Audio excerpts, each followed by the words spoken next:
We need 7. Looks like I have 8, so that's good. So we're going to call the meeting to order. We have a long agenda today, and so I want us to get started. Mike's yours. Thank you, Mr. Chairman. Hold it. Anybody have a question? Hold on just a second. Representative, all right, Benton. Mr. Chairman, I wanted to make sure that in this substitute that the only change that is made in the document is a change in spelling. No, sir, that's not correct. We had the spelling change that we passed yesterday in subcommittee. This is a small change in the language of the actual ballot question suggested by Speaker Pro Tem Jones. That's why we requested they be here an hour early, where we'd be sure to give them the folder for you to look at. So, well, I was in the same retirement meeting you were in. Yeah, I'm saying so look at it. So I want to give you time to look at it. I'm with you, so we haven't had a chance. So be sure you look at it good. That's why we're going to go over it. I'll ask you to go over this bill very carefully to be sure there's of all changes, and we're familiar with what's going on in the whole bill. Yes, sir. Is that fair, Representative Benton? I'd just like to know if he would read the change. I'm going to have him go. I want him to point out all the changes in the whole thing. Do that, okay? And if it's not answered your satisfaction, we'll take it again. We'll go again. All right. Give me Proceed. 1 second, sir. Basically, the change in the language, if you look at LC 286641, which we passed out of a subcommittee yesterday, basically it strikes as to authorize any, and it says that's switched to allow a. We don't have that. We don't have that one, That's so you're going to have to speak for okay. the bill you have. You'll have to speak for the bill you have and show what was changed and tell what it was. Okay, if we look at just the language, Section 2, basically the ballot question, that was changed from the original bill where it said as to authorize, and this one says so as to allow. Okay, just clears Show up. us tell us the line you changed. The line would be line 32, sir, Section 2. 30 what? 32 in Section 2. All right. And then also in line 33, a municipality created after 2004 and adjoining any municipality to establish an independent school system by local law. Basically, we switched out the word contiguous, adjoining for the word contiguous as in the previous bill. And you changed the date too, correct? Correct, yes, sir. Made it more clear. Why was that changed? Basically, the January 1 date, we had the problem with January yesterday, but we want to make it very clear that it was anywhere past 2004 rather than specifying. No, but we had 2005 in the original bill, did we not? Yes, sir, we did. January 1, 2005. Why did we change? Just to clarify that, you know, those cities were incorporated, that anything after 2004, we wanted to just make sure it was very clear. Was the change made to accommodate any town? No, not at all, sir. Go ahead. I found the old version online here. The old version language said on or after January 1st, 2005. So it would include anything made on January 1st, 2005. The new language says after 2004, which I think are functionally equivalent, just a shorter question. Just a shorter question, less confusing. But I believe it's the equivalent date, Mr. Chairman. Yes. Legislative Council, you have a comment on that? What's your number? 13. Comment? Yeah, I agree with Representative Dudgeon. It has the same effect. It just simplifies the question somewhat. Yeah. That answer your question? Yes. All right. I have. Y'all want to go ahead and get these questions before he presents? If this is about the changes, go ahead. All right. 3. Who is 3? Let him finish. Okay. Yeah. 12. All right. Let's let him go. Then take your question, because we're looking like a Christmas tree here. And just hold just a second. All right. All right. Yeah, turn everybody. All right, go ahead and present. Thank you, Mr. Chairman. Ladies and gentlemen of the committee, I bring before you today HR486, a proposed constitutional amendment that would in a limited way repeal a change to the Constitution made in 1945. A little bit of history here. The state constitution was largely silent on education until 1877, when a change allowed municipal entities, cities or counties, to form school systems and tax to provide those educational services. That was the law of the land for the next 80 years until the change in 1945. That in a simple statement says in Article 8, Section 5 of the Constitution amended, basically it says paragraph 1, school systems continued, consolidation of school systems authorized. The next line, line 11, says basically new independent school systems prohibited. That's the text of the constitutional amendment. Fast forward to the present, we now have a huge range of size in school systems in Georgia, from systems like Taliaferro, I always mess that one up, county with 180 students to Gwinnett with almost 170,000 students. 10% of all Georgia students go to a Gwinnett County school. What I'm looking to introduce into the mix, keeping in mind the disparate sizes of some of the huge urban systems and very small rural systems, and in a very limited way, is something that many members of the committee heard during your listening tour and constant refrain around the state: flexibility, flexibility, and flexibility.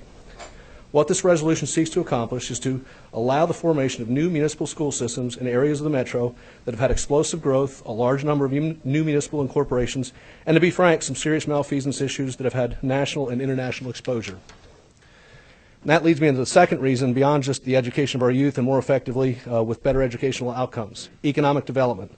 Like it or not, the metro area contains half the population of the state, and not coincidentally, extremely large school systems. When we have challenges with major-sized systems like the cheating scandals, the conviction and imprisonment of numerous schools officials, systems being put on probation, and the unprecedented removal of a school board by the governor last year, it hurts the economy of the entire state. We had the honor as a state to be selected several weeks ago by Site Selection magazine as the #1 state in the United States to do business. I submit to you that we cannot maintain that status if we do not improve on education. ARC has projected huge growth in the next 25 years in North Metro, and if we don't build flexibility into local entities to account for this growth, we risk the future of the state. Third point is local control. At the end of the day, the 1945 amendment did something that many of us would find abhorrent today. It removed the freedom of local governments to use their locally generated taxes for education and forcibly ceded that to a county government that may or may not be attentive to the needs of that municipality. Yet conversely, it still allows for consolidation by choice.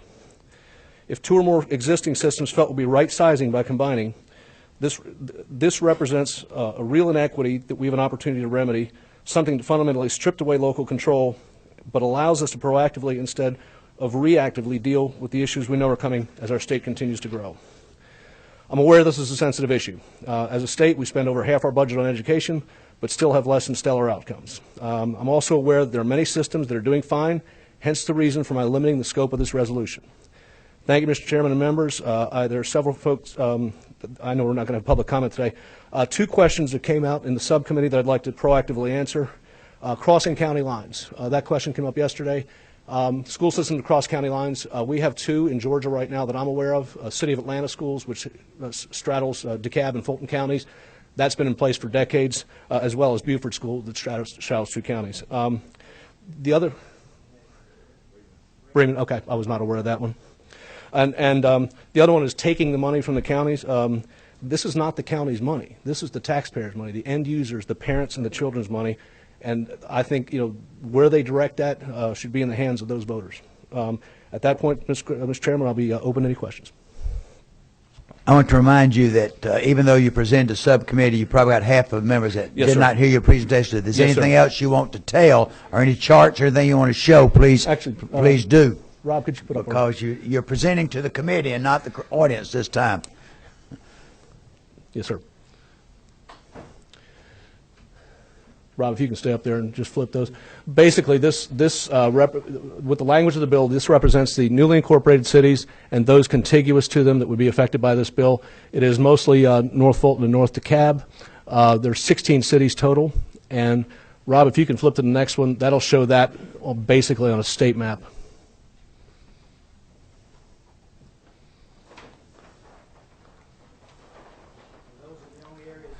Affected in this bill. That's correct, sir. The green. Is that right? Yes, sir, unless you had future incorporations. Well, I'm somewhere saying, else in the we state. have a future. I'm talking as of the day, As of this today, second, yes, yes, as this sir. second. Any question now? Are you ready Yes, sir. for questions? I'm ready to answer All right, questions. I'll take questions this time. All right, number 3. That's all right, Representative Morgan. Thank you, Thank you, Mr. Chairman. To the author, so I am not familiar with the community that's sort of in the middle of the two green areas. So, and I'm also not on the subcommittee, so I'm not sure of like the background of this. So if you could just give a little bit of background You're of talking why. about the blank area between the two? Yes. Yes. That's unincorporated Fulton County. They are not cities. That's unincorporated Fulton County. Okay. So could you give just a little bit of background, and then I'll go ahead and put out my question because I don't want to take up all the time. But if you could talk, since there's this gap in the middle, what an attendance zone would look like for this independent school district, and if students who lived around those areas would have access to those schools. I think that's a question for the operational side of it, because what resolution allows to do is you could have an independent Chattahoochee Hills, which is that southern area there you see, school system, or you could have that combined with Palmetto. A lot of permutations there. I think that would be under the enabling legislation side when you actually chose to do that, is how you'd set that up. Okay, so do you mind just backing up and giving us some background on where and why? Where and why this was generated. Basically, we've got very large urban systems that have become cumbersome. They're top-down, very much one-size-fits-all. We've had significant challenges with, like I said, as I mentioned, and at the end of the day, these systems are so large, and with the projected growth, they're going to get larger, that I think it's more effectively handled at a smaller level. If you took, let's say, a Dunwoody school system, you'd have about 6,000 children in that. That's still going to be larger than half the systems in the state. But this is taking it from 100,000 or 180,000 down to a level where local folks feel they have input in the process. May I ask one follow-up? One more question, yes. And I guess this is an operational question, but as the author, I'm going to ask you, and perhaps as you've worked with individuals in the community, have there been any conversations about the attendance zone and whether or not choice would be available to students who don't live in those specific cities? We have not gone down that road yet because, again, this is a state constitutional amendment. The operational side would come after that. So, no, we have not had those discussions. Thank you, Mr. Chairman, to the author. All right, I'm taking the order your lights came on, so stay with it. 12, that's Representative Jones, right? Thank you, Mr. Chairman. I did want to just clarify a couple things. The white area that you see in Fulton County currently by local legislation has local legislation is going forward it's been certified to create a city of South Fulton. And so all of Fulton County would actually be municipalized at that point. But that jagged line that you see to the north of that white area, they work around attendance zones now. That's the City of Atlanta school system, and so it's already its own school system. But we don't know if any of these would ever create their own school system. For example, all of Fulton County would be eligible to with the incorporation of South Fulton, but as a parent of children who graduated from North Fulton, most parents that I know are pretty darn happy with their school system in Fulton County. So personally, I think it would be quite unlikely that you would see fragmented school systems. But in terms of choice, I will say that I just wanted to comment that, so if you'll indulge me, Mr. Chairman, Bremen, Beaufort, which both cross county lines, Decatur, which do not currently offer choice. Interestingly, they do charge tuition for public school students, but they just a local they do offer choice now, and there are some county school systems that do as well. I know there's some schools in North Fulton, and I believe maybe even in Atlanta, where they offer choice outside of the county. So, I mean, I think it would probably result in more options and more choice. Whether or not you agree with the underlying bill. And I did just want to clarify one other thing on the question, because I think that's a relevant question Representative Benton asked. In my opinion, you can ask Betsy, because she helped write the question, it doesn't change the underlying effect of anything in the constitutional amendment. It just shortens the question and frankly makes it more readable, I think, and understandable to your layperson. Thank you. All right. 29, that was the next one. That's Representative Benton. Thank you, Mr. Chairman. I've got a couple of questions for the author. Yes, sir. We talked yesterday in the subcommittee about what would happen to buildings that one system had constructed, and yet the town that maybe that building was in had decided to do its own. What would happen to the buildings that the one system had constructed? Yes, sir. There's a 1930 court case that sets precedent for that. Is that the latest course? Is that the latest? Yes, sir. Okay. But frankly, there weren't until 2005. There weren't any incorporations until almost back that far. Okay. That was the city of College Park, and the Supreme Court held that when College Park incorporated, that the tax digest, the taxpayers that lived in that particular area, had paid into the digest, and the city was ceded those buildings from. What about those buildings that have not been paid for yet, that the bonds are still out there? The bond obligation would still remain, much like when we formed cities in Fulton County and DeKalb County. Whatever bond obligations had been in, those are still owed. One final question, Mr. Chairman. Yesterday, we had someone that gave testimony about the failure rate at a couple of the schools, and that this right here would that this bill would allow, I guess you could say, more choice. But wouldn't it be the same students going to the same schools? I think you're talking about the same schools, correct. I think what we see empirically is that, in the same county with very much the same, I think the larger systems don't deliver as well down to the individual needs of certain communities in these very large systems. I think you can tailor it to a local level. I'll give you an example. In DeKalb County, the overall graduation rate is about 57%, yet in the city of Decatur, which resides directly in the center of DeKalb County, it's 93%. It's more transparent. People have more access to administration at the school level rather than at the county level. But that could be a lot of other factors in that too. The socioeconomic of the town, along with a lot of other things that could be causing that. Okay, thank you, Mr. Chairman. Take them in this order now. Number 18, that's Reverend Setzler, all right? Mr. Chairman, to Representative Taylor, I was looking through the slide packet you gave us, and I noticed that comparison you alluded to between DeKalb County schools and the city of Decatur, just as examples. In Cobb County, we've got a county school system and a city school system. Correct. Did anyone who had concerns about your bill or opposed your bill, did any of them come to you and ask you or urge you to repeal any existing city school systems, that they ought to go away?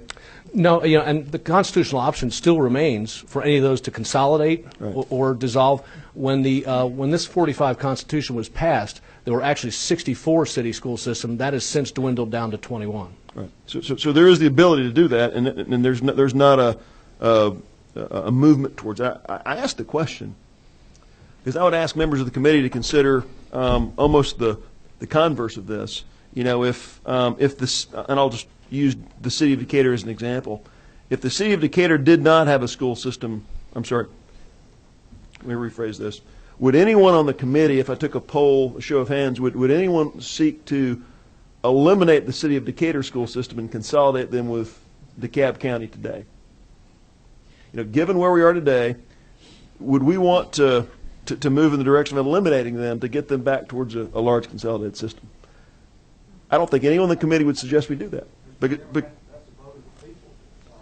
No, it is indeed. And Mr. Chairman, the reason I asked the question rhetorically to the committee is that we see smaller cities, medium-sized city school systems functioning very, very well. In fact, there's members of our General Assembly who are paying tuition to put their kids in city school systems that work quite well. And I think that's understandable. And I think so to suggest that there should not be the ability to create city school systems is to suggest that they shouldn't be there. And to make that suggestion suggests the ones that are there today shouldn't be there. If we look at it from a level playing field perspective, the argument that there should never be an ability to create a new city school system is the argument that no city school system should exist. And we don't believe that, Mr. Chairman. All right. Thank you. All right. Next is 23, Representative Dixon. Thank you, Mr. Chairman. I have several questions. Yes, sir. Have you looked at what the financial impact is for the state? Yes, basically, I'll track you through the process here. When we looked at doing this, we realized there were 16 cities involved that were possibly going to be affected. End of the day, the city of Dunwoody, just as a test bed, we had Georgia Tech Department of Economics and the Georgia Public Policy Foundation contracted to do a study that basically said with the current millage rate, which would change. Because DeKalb County right now is at 23.98 mills, almost 24 mills, and if this were to pass, a city school system would be back down at the state limit of 20. But at the end of the day, that basically said the city of Dunwoody would run a $10 million surplus. Now, what changes is I'm just using Dunwoody as an example. It's a relatively affluent area. What would change is a shift in funding would go more to local property taxes, and the state and federal funds would flow more to the rest of the state or the poorer areas of the county. Run that by me again. Okay. Basically, the equalization stuff would be the same as it is now with the existing city school systems. That gets spread statewide. I know we try to... Where would this, using your example system, where would they fall wealth-wise? Above the state average? Wealth-wise, but per student funding-wise, I'll give you an example. Clay County gets about $13,200 per student. It's not expenditure. That doesn't influence it. They would not be qualified for equalization is what he's asking. They wouldn't. No, not at all. They would not qualify. They would be one of the wealthier. So that would raise the state average. Mm-hmm. Correct. So it impacts equalization is correct. What happens. But we would, which is one part of what is the impact on the state. The other part is when you create a new school system, there is additional cost from the state. You create a new central office, most of which is paid for by state funds. What I would imagine, again, this is an operational issue, is I look at DeKalb County and some of the other counties that have huge administrative overhead and size. I look at a leaner, meaner, a lot more close to the people, more in the schoolhouse and less in the central office budget. In a system the size of a DeKalb or a Gwinnett, there is a cap on how much money comes to them from the state for their central office. Yes, sir. And it's the gap between a small system and a large system in terms of their central office. Monies from the state is relatively small. It's not nowhere near in comparison to the size difference. So you're not going to save money from the state when you break away from DeKalb, but you are going to create a new central office in the new school system, which it creates a new cost to the state. That's why I'm asking, have you looked at what the impact on the state is? Yes, sir. The impact of the estimated in the study, and I can get you a copy, the Georgia Public Policy Foundation study, basically said, and again, the test bed was one city, Dunwoody, basically because they paid for the study. The central office cost would be about $10 million a year. Not all. No, that would not all be state, but a significant portion of it would be. Yes, sir. So when we put this amendment out there, is it not incumbent on us to make sure that folks around the state know that if they vote yes, they are potentially creating an increased cost of education? The way I look at it, and you're probably correct, sir, is that what we're looking at, that cost, I believe, is well overshadowed by the loss of economic development, the loss of companies relocating here because of our educational system. I think if we improve the system, you have a net gain at the end of the day. Okay. Then the other question I would have to you goes to that issue. Are there not other ways to create these pockets, such as charter schools, charter clusters that we I'll speak to that, sir. At some length? We had an extremely well-prepared charter cluster in DeKalb County called the Druid Hills Charter Cluster, Mary Margaret Oliver's district, and they meticulously prepared that, really did a good job, kind of knocked it out of the park, and the superintendent and school board made it known. They shot that down in about 5 minutes and made it known that there will be no more in DeKalb County. Which is why we have the state options to go for charter status. There's no appeal process for the cluster, sir. For individual schools, there are. Huh. So all right, your question, you generate a lot of... It ends with the school board vote on a charter cluster. Unless you turn around and just take a charter thing for each of the schools, you end up with the same thing. Yeah, we've had charter schools in DeKalb, and basically, I'm just using DeKalb as an example.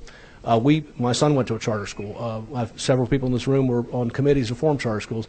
The problem with that was the administration put such tight controls on it that you really don't have a true charter, because if teachers and administrators don't do things the way the county works, we've had people not have their contracts renewed and things like that. So it's not a charter with teeth, is what I'm saying, sir. All right, next one, 20, Representative Dudgeons.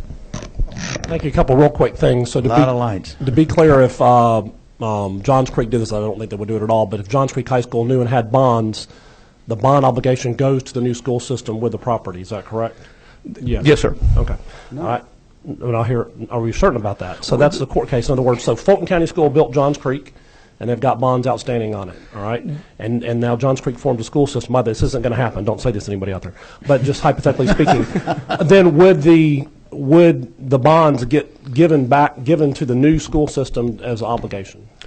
The way that works, and I'll give another Yeah. analogy to the cities, is when we incorporated Brookhaven and Dunwoody, and same thing with Fulton County, you had parks and library bonds, things like that. Basically, that stays, even though you're a city, you're not separating from the county. Those residents, for the 25 or 30-year life of that bond, those residents are going to continue to pay that. The bond obligation remains with the So it remains with tax district that created the bond. Correct. And although we're incorporated now, in Dunwoody, we'll be paying the parks and library bonds off, for the life of the bond. Dunwoody is, or DeKalb County? The tax digest, everybody in the county. Your county taxes you're county paying. tax- The The whole county county tax- is still paying for it. Correct, even though you're incorporated. Okay. I do point out just real quickly, in this area is neither Fulton County nor DeKalb is eligible equalization. This requires a referendum then? In other words, I didn't see that in the Constitution, so is it just a local law to start one of these things up, or does it require a referendum of the people? Local act, but Yeah. I would not proceed to do this without a referendum of So you would say the local act would invoke a referendum Invoke as a part of referendum, the, yes, sir. as part of the act? Very much. If you would pass enabling legislation, were this to pass, and then very much like the cities, you would pass the enabling legislation, but then that would require a referendum for actually to take over sovereignty of a school system or city. Yeah, what this does, this allows you just to do the referendum. Yes, sir. All right, one last comment. In the technology business, I'm always, I never believe that you should just do something because you've been doing it the same way over and over again forever. And so I think that just because we have a certain number of school systems today, if there's opportunities to do something differently, I do support that. And so I appreciate you bringing the bill. All right, the next one that we have three more, right now, three more. Margaret, Representative Kaiser. Yes, ma'am, I'm sorry, yeah. The pizza lady. Tom, Representative Taylor, I'm going to be honest, I'm just utterly confused. It seemed a lot simpler. I wish I had been in the subcommittee meeting, but can you, and with all transparency, I'm one of the legislators that pay tuition for my kids to attend Decatur High School. So how does Decatur High School, how does City Schools of Decatur become the entity they are? Can you walk me through like the difference in that and what you're doing here? City of Decatur had a school system when the 45 Constitution was passed, and basically all of those were grandfathered in. Okay. Let me keep.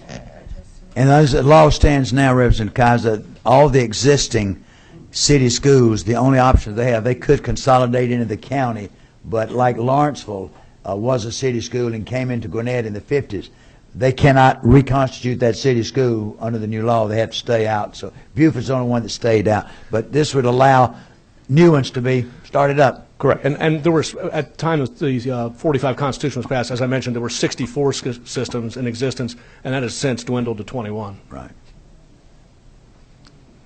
You have any other questions, Representative Kaiser? Is that get y'all, Representative Kaiser? Is that all? All right.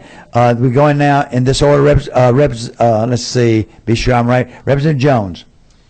Thank you, Mr. Chairman. I just had a couple things to clarify. When the cities were formed, I believe that the bond, if there was any bonded indebtedness on assets that they purchased, that it followed to the new city. And so I would expect that's what would happen with a new city school system. But that would need to be done at a later time and through enabling legislation, because that's what we did with the cities. It was negotiated with ACCG and GMA as to how that was going to work on a statewide basis. The second thing I would like to clarify that until Sandy Springs, and I guess, was it 2005? Five they voted for incorporation. Five. I don't believe there had ever been a referendum to create a city in Georgia. It is not required under current state law to have a referendum to create a new city. That's just how those of us who created new cities elected to do it. And so, but it is not a requirement to have a referendum today. So this would, but that's not to say that, and I would expect that anyone trying to create a new city school system would want to do a referendum, but it is not required, and nor do I think it's appropriate to put all that in the resolution, constitutional amendment. That would be That'd be actually the enabling. harder thing to do, which it would be the enabling And that's, legislation, yeah, spelling all of this out before further it down can the take line. place. Yeah, that'd have to be. Thank you. All right, last question we have is Representative Setzler. Thank you, Mr. Chairman. I did want to address to Representative Taylor something that was raised by the committee, and the question is this a good use of state tax dollars? I look at, I hesitate to call certain systems out in terms of their stewardship. There's a particularly conspicuous system within the metro area that spends 50.2% of all their dollars in the classroom. So at 50% of all expenditures in the classroom versus I know our system in Cobb spends a little over 74% in the classroom, and I know there's other systems that are even higher than us.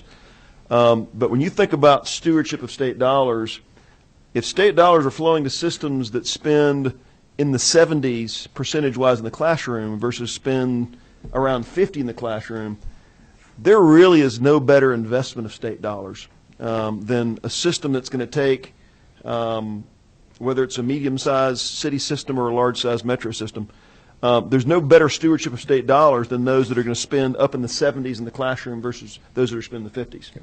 And I would submit that the model we see among high-performing city school systems, they are very lean at the administrative level, and there really is no better steward of our state dollars than those systems, Mr. Chairman. And just lastly, I'd say the charter cluster concept was raised, even the possibility. I'm refreshed to hear the suggestion about a state charter school, but even if a state charter school was allowable to be used as a tool for a charter cluster, those schools are being funded consistent with the lowest 5 districts in the state. State charter schools provide about $5,200 per student per year for high school. That's a very, very, very lean model.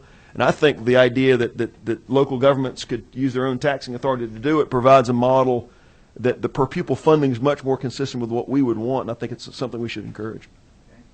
All right, last question. Last question, 23, Representative Dixon. It's not a question. I just have to respond to that because it doesn't really understand how schools are financed. Schools don't have or systems don't have the capacity to spend money that is earned from the state for classrooms in their central office. The large central offices that you see in these, what some people call bloated systems, those are local dollars that are doing that. Those aren't state dollars. So I just couldn't let that You're right. go by. Because there's a very limited amount, yeah. One thing that I want to point out was mentioned earlier, I can't remember who mentioned it, about the city systems and choice. I think what's so unique about Beaufort and about Decatur especially is the fact they are schools of choice, and people criticize those systems a lot because people come in, but all they're simply saying, anybody can come from anywhere. We don't care. It ought to be. We passed legislation allowing the Gwinnett's could do it, the DeKalb's could do it, let children go anywhere they want to. They could accept. All those people have to, you're talking about the tuition, it says, because we said the money, we can't mess with the local tax money, that was in our charter, but we just simply say you pay that local tax base and you can come, and that's all Beaufort does, and that's what you pay in Decatur, which I think is marvelous. I admire those, I commend those schools for opening it up, and I guarantee you one thing that Decatur will tell you, they don't have any discipline problems because they don't do it, they don't stay there, and that's good. So, all right, Representative Kaiser? Clarify one thing. It is as long as they have room. Oh, yeah. There are no more students that can get into Decatur High School right now. So that's an area of concern for me. One thing I said to a superintendent that said that to me, what are we going to do about the crowded condition? And he said, don't have room. I said, well, isn't it interesting? At one school, we placed 200 trailers at one time because of a growth. And, and I mean that. If the school's good enough, and what do you do with that nobody wants to go to? Shut it down. But, people should have a chance. That bothers me. People ought to have a little. But that's just another sidebar. That's not taking care of your bill. But any other questions on your bill? Any other questions now from the committee for this bill, for this piece of legislation? I have a concern. I have a concern that I'd love to see some of these large systems that are 50, 90,000, these clusters of 8, 9,000. That's just a good school system. I wish, I hate it's just that. All right, I have number 20. All right, Mike. Representative Dudgeon. Mr. Chairman, I have a minor typographical amendment I'd like to make. And all right, we have a amendment, all right? There was a sub with this that was too late for committee rules, but it'd be on line 32. All right, line 32. Just strike the words "so as," and just to make it, again, just making it as clear and simple as possible. That would read now, yes, shall the Constitution of Georgia be amended to allow? Yes. Any questions about that? I have a motion. All right, second. All right, all in favor say aye. Aye. All opposed? So be it, Betsy. So that's that. Take that. Now, what is your desire on this piece of legislation? Yes, sir. 18. Mr. Chairman, I'd like to make a motion, do pass HR486 LC version 335483S as amended. All right, we have a motion to do pass. Have a second. I have a question. Representative Jones. No question, okay. All right, I have a question. Any questions? We have a motion. Y'all understand the motion? And your motion is do pass as amended. As amended, all right? What? Not amended. Do pass is committee substitute. The do pass the committee substitute, though, as amended. No. I know, but that's not what you say. We don't amend things. I make the motion to pass HR486 by committee substitute. By committee substitute. Don't need amended, all right. All right? I'm behind y'all, okay? We have a second? I have a second. Now I have a question. I have a couple of questions. All right, Representative Kaiser. I'd like to abstain from the vote today. You like what? To abstain from the vote today. All right, you have that right. I will ask for a show of hands. That'll help you, all right? All right, Representative Jones. No, yours keeps coming on. Okay. All right. All right, we have the motion now to do pass. All right, we're ready to go, and we're going to have a hand vote where we can have it recorded. All in favor of this House bill being passed, please indicate by raising your right hand.